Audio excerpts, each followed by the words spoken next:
Hello, dear friends. This is 40 Nights with the Promise Consoler. And we are here based on several chapters written by Humberto de Campos, or Brother X, his pseudonym, from several books. There is a book in the Brazilian Spiritist Federation, the publisher, named No Roteiro de Jesus. It's not in English yet. And in 2007, several of these texts were compiled in this book, No Roteiro de Jesus. You can acquire also an e-book if you read Portuguese. If you don't read Portuguese, we're going to be relaying to you every night for 40 nights the translations that Carlos made, and it was revised, and making the use of those texts as foundation for our therapeutic conversations. What are these goals of 40 nights at 11 p.m.? Well, we're living at a very challenging time on the earth, in which all of the values and principles of humanity are being challenged. And these passages of Jesus revealed to us through the Promise Consoler, the Spiritist teachings, through the medium Chico Xavier, the spirit author Humberto de Campos, or Brother X, brings to us revelations that lead us into a steady march towards the fulfillment of our duties on the earth. Today, we're reading chapter 40 of the book Estante da Vida, in Portuguese. In English, one day maybe Shelf of Life. I don't know. We have to wait and see. But chapter 40, titled Why Lord? And we have focused on one of the main messages of the chapter, very short but straightforward to read to you. Okay?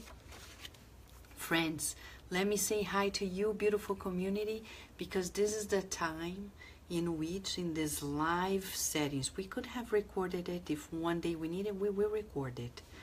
But right now we're using this opportunity here of doing this live because we can make sure that we're all together under the same constructive mindset, and together being this intercontinental loving force to boost not only our own mood, but the mood of everybody else who is watching and will be watching later, because this will be posted also not only in the Facebook page of Kardec Radio, but also in the YouTube channel of Kardec Radio. Okay? And here we are together, and let me just share this with friends who have asked me and are not necessarily here yet, but making sure that they have access to this. Ready? Let me say hi to our beautiful community. Yes, hello, Les Severo. How are you? And Melissa, how are you, Melissa? And Shane, yay, Shane from Richmond, the Spiritist side of Richmond. Sunshine, hello, Sunshine. Angelita, and Rihanna, Constance. Well, Shane, we're all in the same boat. You're part of it too. Adilson, hello friend, and Ceisa, hello friends. It's a joy to be here together, right? Yes, Carlos is downstairs continuing his work, because there's more to come. There is at least 59 of these chapters, okay? Solange, hello, and Andrea. Yes, Blue Planet, as Constance is saying, with peace, light, and grace. Yes, and Rudy, hola Rudy, how are you? And Fred Gouveia. Friends, are you ready? because these chapters, they don't follow a particular sequence that are decided by us. The mentor Joseph is the one who is guiding us through the sequence according to the needs of the current moment we're living on the earth. It affects also all of us. So these are teachings of the promised consoler. Remember when Jesus says, I am not able to tell it all to everybody, but one day I'll send you the promised consoler who will tell you what I cannot tell you now. Jesus' humility. How could he be so humble? And we didn't notice that part, his humility, saying, I cannot tell you everything, but I'll send you the promised consoler that will stay with you until the end of times. Now, it's very important to notice the nature of his promise, pure kindness, saying that he was going to send a message that will be with us to the end of times and will bring us consolation, comfort. Right? Hello, McCarthy Claire. Welcome, welcome. So that's exactly what these messages are all about. They guide us. Teachings, verbal, non-verbal. Ready? Let us breathe in and out. And be open to absorb these teachings. Let us listen from Humberto de Campos. Humberto de Campos, such an interesting mind, like a reporter of the spiritual realm. In this chapter 40 of the book, Estante da Vida, Shelf of Life, not yet in English. In this book, chapter 40, Por que, Senhor? Why, Lord? He reports to us that he was talking to Nicodemus. Do you remember Nicodemus? Nicodemus, when we study the Good News, or when you go to the New Testament, you're going to hear about it. Nicodemus used to be a Pharisee, a doctor of the law, very knowledgeable, and he admired very much Jesus. And he came to Jesus one day and asked, by saying, Master, I recognize you are the Messiah we see in the scriptures. I have dedicated my whole life to reading and studying the scriptures. Though they talk about the kingdom of God, I have not yet found it. Would you please kindly share with me the tips so I can get to this kingdom of God? And what is this kingdom of God? The so-called peace of mind, happiness. How come you devote yourself to study and reading all these books, and then you don't find the happiness? So Humberto de Campos is going to report to us that he was in the spiritual realm at a certain point talking to Nicodemus. Remember when Humberto de Campos, in the preface of the book Good News, he shares with us that there are schools of the gospel in the spiritual plane? He was participating in the school of the gospel. So he was there meeting those who knew the teachings and were already changed. And here in this chapter, he is sharing with us his encounter with Nicodemus in the spiritual realm.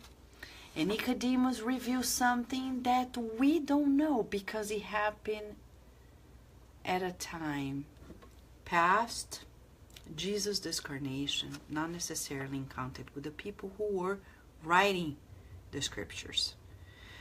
Ready? Patrícia and Tiago, welcome, welcome, and Antonio and Renata.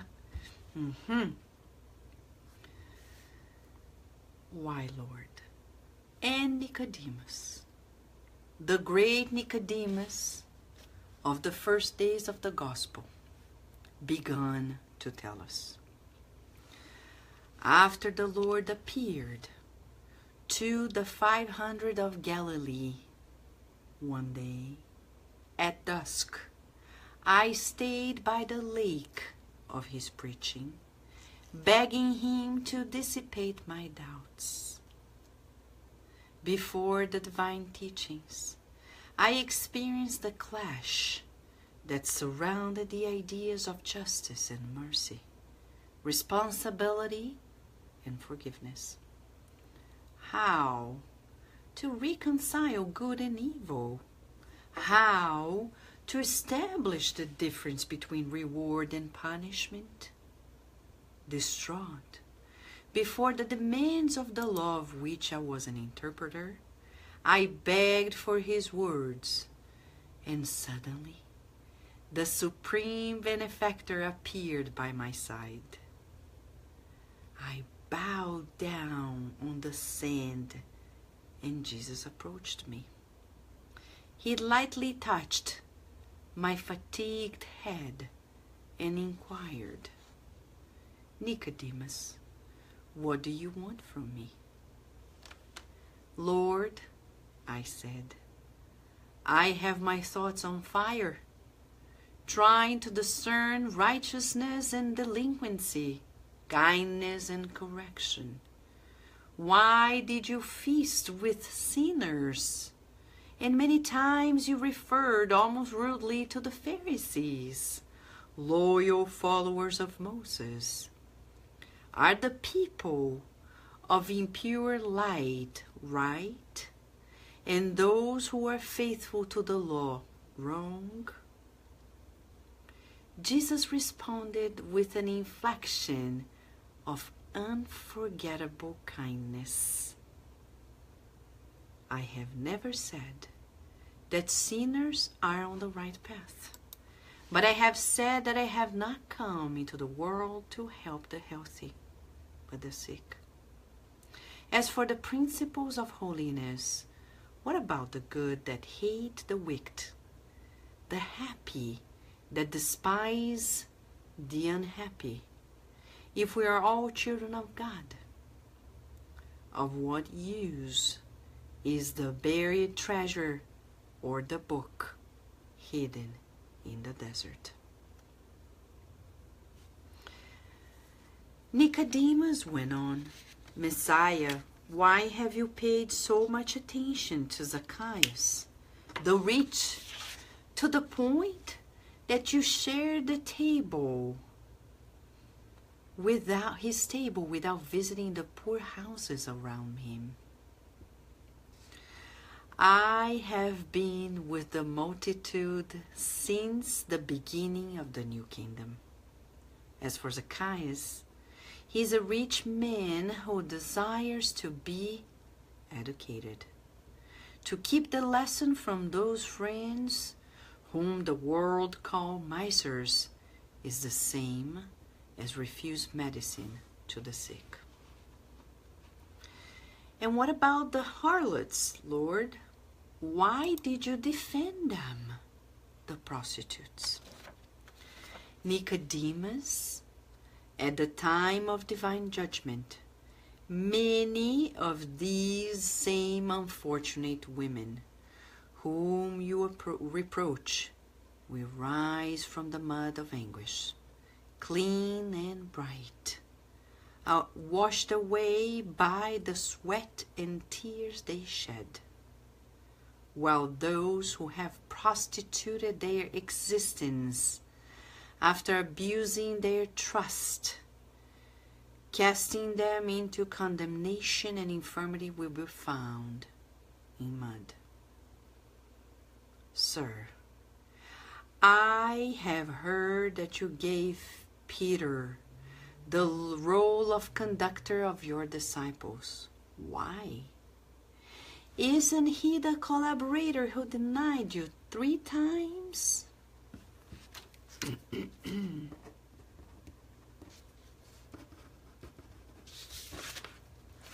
That is exactly why, in the pain of remorse for his own weaknesses, Simon will regain more strength to be faithful. More than the other companions, he knows now what is the suffering of desertion. Master, what about the thieves of the last day? Why did you allow yourself to be murdered between two malefactors? And why have you assured one of them the entrance in paradise with you? And Jesus replied, how can you hastily judge the tragedy of creatures whose history you have not known from the beginning? I do not cover up those who do evil.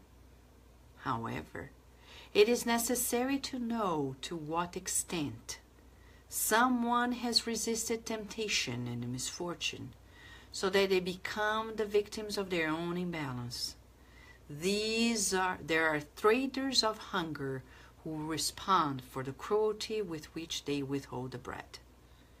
In reference to the friend whom I promised the immediate entrance in the higher life, it is true that I did so, but I did not say what for. He was actually led to the greater world to be re-educated and attend to his needs of upbringing and transformation.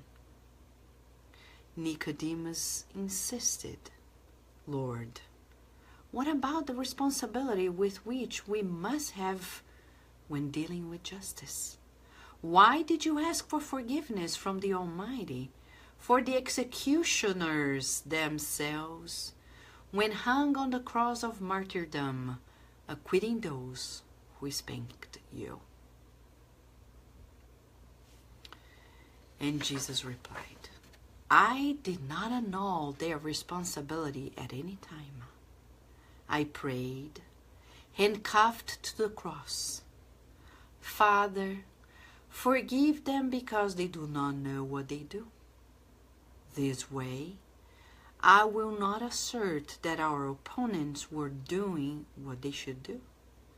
I made clear that they did not know what they were doing, and for that very reason, they were worthy of the greatest compassion. Before the words of the Lord, the old master of Israel concluded,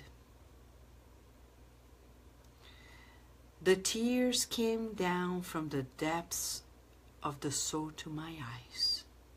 I saw nothing but the clear veil of weeping, reflecting the shadows that announced the night.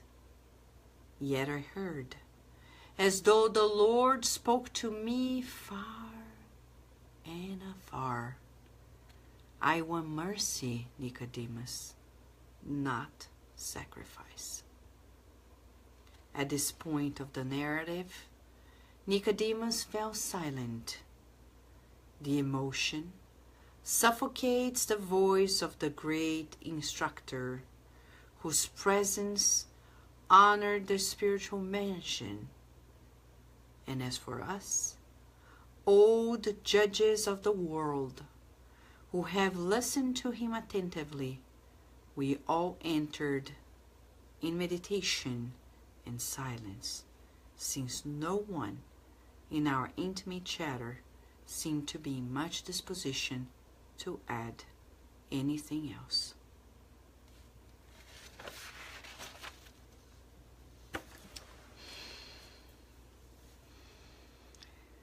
Breathing in and out, first to absorb the vibrations of the text, because they have a particular pattern that invites us to calibrate our own vibrations. Let us not forget that we are vibrating beings. And in these texts, as Chico Xavier used to say, these books are illuminated. You open, you can see, because of the nature of the writings, they emit light, which is vibration. And they invite us, even inside of us as spirits, the soul, to calibrate ourselves, like a musician who has an instrument to adjust, calibrate this instrument. These texts are coming to us to invite us to a new vibratory pattern. And it's perfect fitting for what is happening to the world today. We're being invited in the world by the dark forces to focus on justice, to focus on, what else? What else does Nicodemus says here? Righteousness, right? Correction, responsibility. But Jesus comes with a new paradigm that is still very unknown to us. A new paradigm. A paradigm that shall divide our lives in two, before and after. And we're not talking about before and after physical diet, which would be great. But this is the spiritual diet. Jesus is promoting a new way of living, a new lifestyle for us. Inevitably. Nicodemus knew it. But he says here, he actually kept many doubts. And it was only after Jesus discarnated, in this beautiful conversation with Jesus, after Jesus discarnated, that Nicodemus got a hold of a deeper understanding. He finally felt the scripture.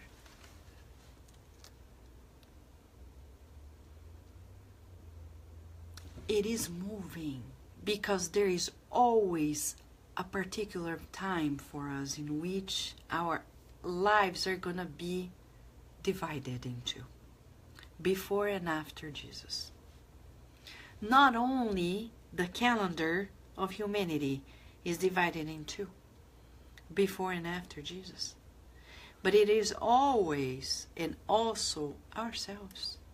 There is a moment in the lifetime of our immortal life that Jesus comes in our consciousness, and there is a before us, before Jesus, and then after, when we finally started feeling it.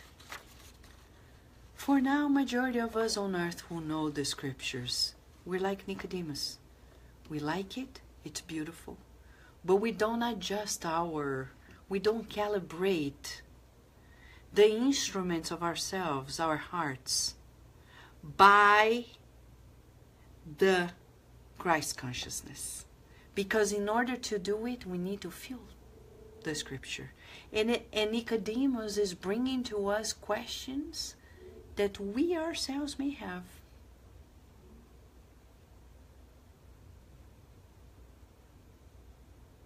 Think about this. He says, Jesus, he had doubts. Before the divine teachings, he experienced a clash of ideas. And he couldn't understand, because he was the doctor of the law, how to reconcile good and evil, reward and punishment. Like many of us, we're like, and he was fatigued already. Says Humberto de Campos, in this dialogue, the beautiful Nicodemus confesses. He was fatigued. He was tired of those doubts. And what did he do? This is very important for us, friends. He begged for Jesus' words. He was distraught before the demands of the law. He was a doctor of the law. It's like the world telling us, if somebody does something wrong, erase them from your network. If the current president is doing all these things, you better hate him. He's a dictator. He's this and that and the other. But that's the old law. The one presented to us, the second revelation, the Christ consciousness, says otherwise. We're just like Nicodemus, but we're tired, right? You're tired, I'm tired too. We're tired of meeting people in our lives and seeing that they are making mistakes and just scratching them off of our list of acquaintances. Why?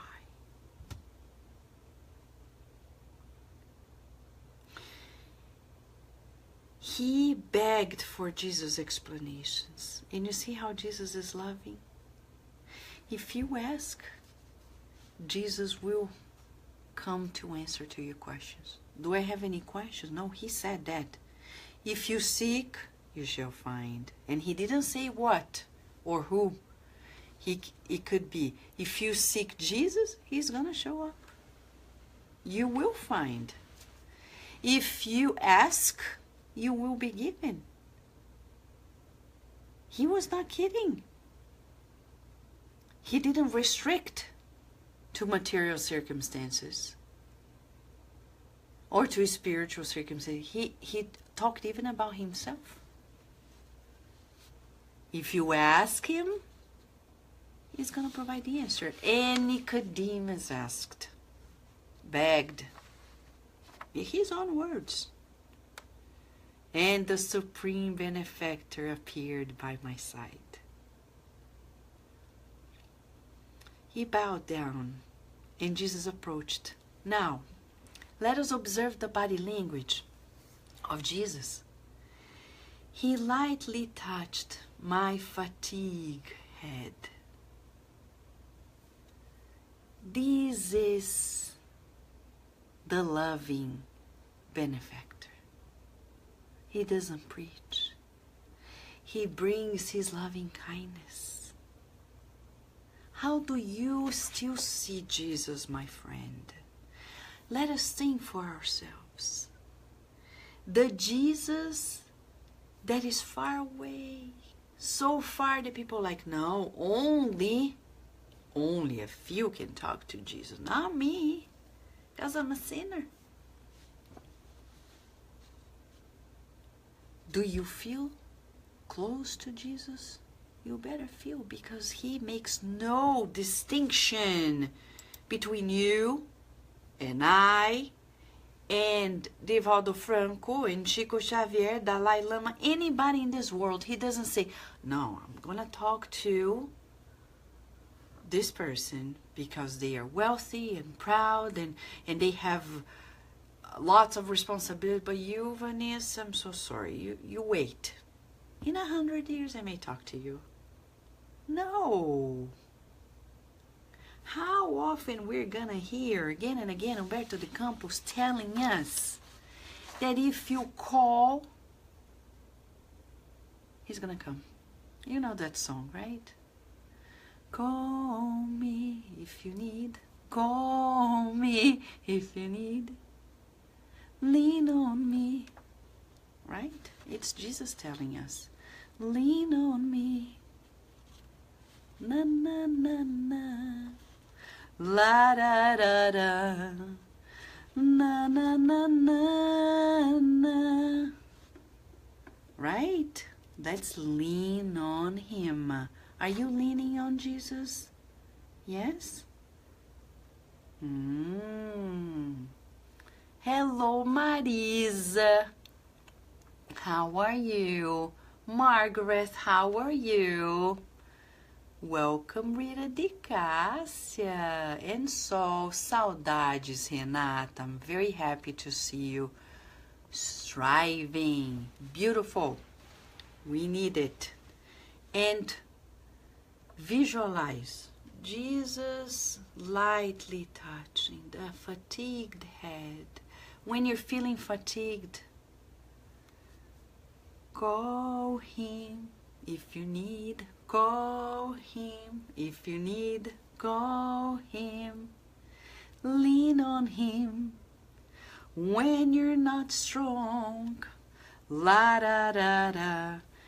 He's gonna come for you, no doubt. He is here for you and me.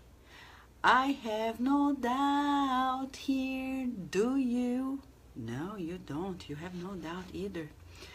But He's gonna ask us, be prepared. He's gonna ask, what do you want from me? You're ready to answer? We better be ready. But now let's go through the list. First He asks, how can I know this fine line between kindness and correction? Like parents and children, they have that issue, like, when do I correct my child? How can I do this positive parenting when they mess up? How do I do it? Right? It's the question we have when we are the owner of a business. How do I know the fine line of being kind to my employees and correcting them when they go wrong? Anywhere, even with ourselves, how do I know this fine line between looking at me in the mirror and saying, Vanessa, take it easy. But be kind. Correct myself, but be kind. Righteousness and delinquency. How do I know? And Jesus says to us. And He asks, how many people do you know, even in the Spiritist movement, they make choices that you don't understand, you don't approve of. I don't approve of, or I don't understand. And then I start saying, oh, I'm going to avoid those people. And Nicodemus asked the ultimate question. Are the people of impure life right and those who are faithful to the law wrong? The answer divides our lives forever. He says, I've never said the sinners are on the right path. You see, He never meant like, oh yeah, this people is right. No, no, no. But that's why I'm here, He's saying. I've come here to help them. You know what it means? If you want to find Jesus, you know where to find Him. He told James once. We're going to talk about that chapter soon. Soon, one day, in 40 nights. But He says, if you want to be with me, James, go to where the sinners are, where the people who are unhealthy are. Don't think that in the closed doors of happy, healthy people, Jesus is gonna spend too much time there. No, there's no time, friends. There's no time to celebrate life while people are hurt, crying, suffering cruelty, as we speak right now. We're not indulging ourselves in this beautiful time of peace that we're enjoying here in this community. We're trying to counterbalance together by staying connected in this mental current of constructive ideas, counterbalance the destructive ones that are going around. At least we don't want to sum up. But we are fully aware that as we speak, there are people who are suffering in this world right now. Suffering things that we cannot imagine. How can we think that Jesus is going to spend much time with those who are feeling healthy? Where there are people who are really seeking a need. That's where He's going to be. So if you want to be with Jesus, He told James, you want to be with me? Go to the valley of the sufferings. Jesus, where are you? Go to the valley of sufferings. And it can be in your house. Unfortunately, it can be in our homes. When we find in our homes, in our very homes, people who are suffering, and we don't know that they are suffering. It's not somewhere elsewhere. It begins where we are. Right? Lea Severo is reminding us. Remember the end of the chapter yesterday? Exactly. Support them with the truth. Support. Now, he says, he says more to us. What about the people who think they are happy and that despise the unhappy? How many spiritists are like this? They create beautiful conferences, and now we're becoming butterfly of conferences. We go to these conferences and we learn and we learn, and the people who are suffering are suffering. I'm not saying that those who are suffering are not there, but we can't keep on this model of talks. And we have proof, my friends. Proof, because in the Washington, D.C. group, we have started this year this new format. According to Mentor Joe's, the first hour is a talk. And after the talk, we have the fraternal counseling. And it's amazing because many people think that the talk solve all problems. Oh yeah, people are going to go happy home. No. Their issues are still bubbling. Not everybody knows how to bridge up the teaching to their problem. They need constructors of kindness. And you may be one. The fraternal counselor. So train the people in your centers to be fraternal counselors. Service. Jesus did that. He not only gave them the word, but he talked one-on-one. And the second thing is, spiritist centers without mediumistic meetings, without a spiritual treatment for emergency occasions, what is that for? How many people come to your spiritist center and they may be suffering, and you think, oh, okay, but we're already giving them the talks and the past. But then when they undergo a spiritual crisis, there is no emergency kit to offer to them. And then they are desperate. They call other people, other centers. So we need to empower our centers and not despise those that are unhappy. And accommodate them, saying, you're in need, I'm going to customize for you a plan. A plan, an emergency plan for this spiritual crisis. Spiritual crisis that can end up pretty bad in suicide, in crimes, because they're not being taken care of by our own community. So Jesus is saying, we cannot play the happy ones that are despising the unhappy if we are children of God. What is the use of the buried treasure or the book hidden in the desert? Like we study in the Spiritist Center. Fantastic. But does your center have a plan for spiritual crisis? When people are suicidal, when people are feeling like going through that very super tough phase in their lives or their family members.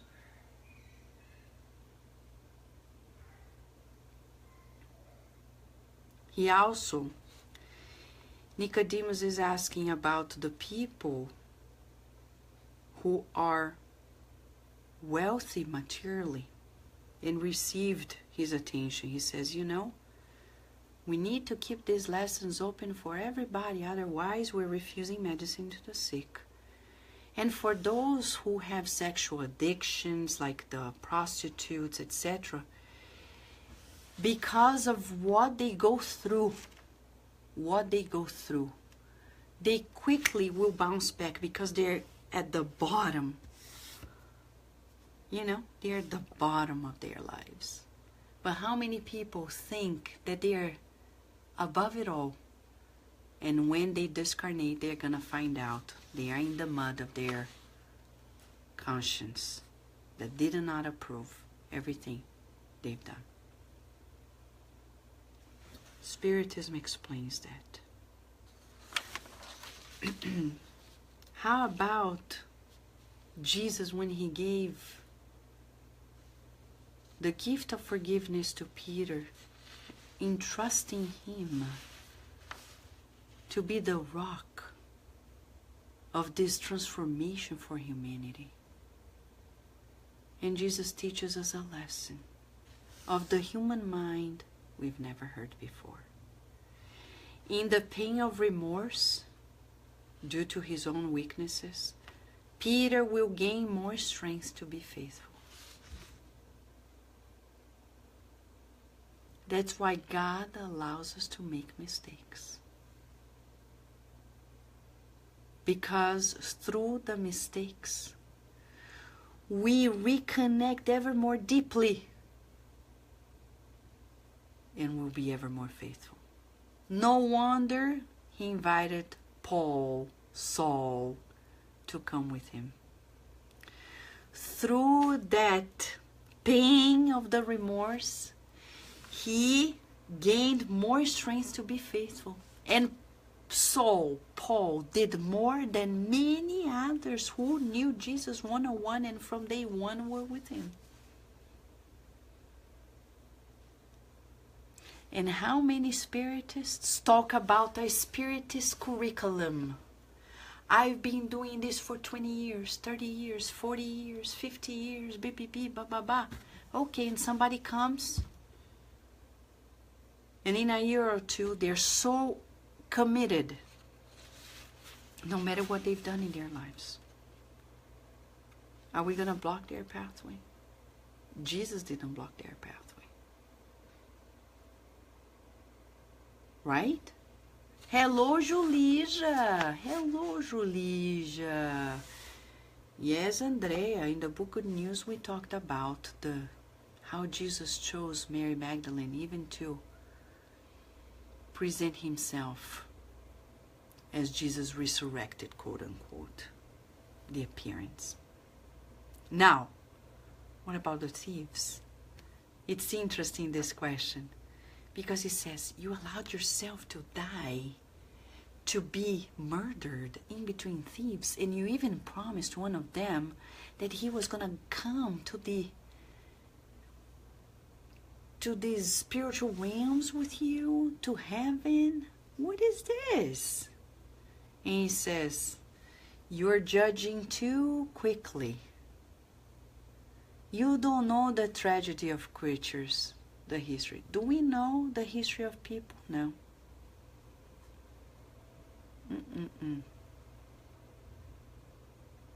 We don't know the extent of someone resisting temptation before they become victims to imbalance. And he says, and to that friend of mine, the one that was a thief, I promised him, but I promised him to come to be re-educated. I didn't promise him a heaven so we wouldn't do anything. I promised him to receive re-education, a new opportunity to transform himself. Supreme benefactor.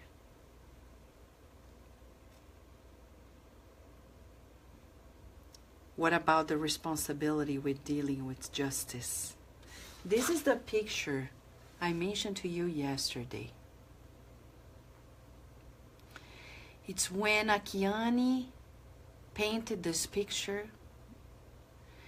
Akiane painted this picture to express that ultimate expression, Father, forgive them because they don't know what they do. And it's exactly what Jesus is referring to. In that picture, he is not annulling our responsibility. So many people think that they can go wrong and Jesus is going to acquit them from the wrongdoings. No.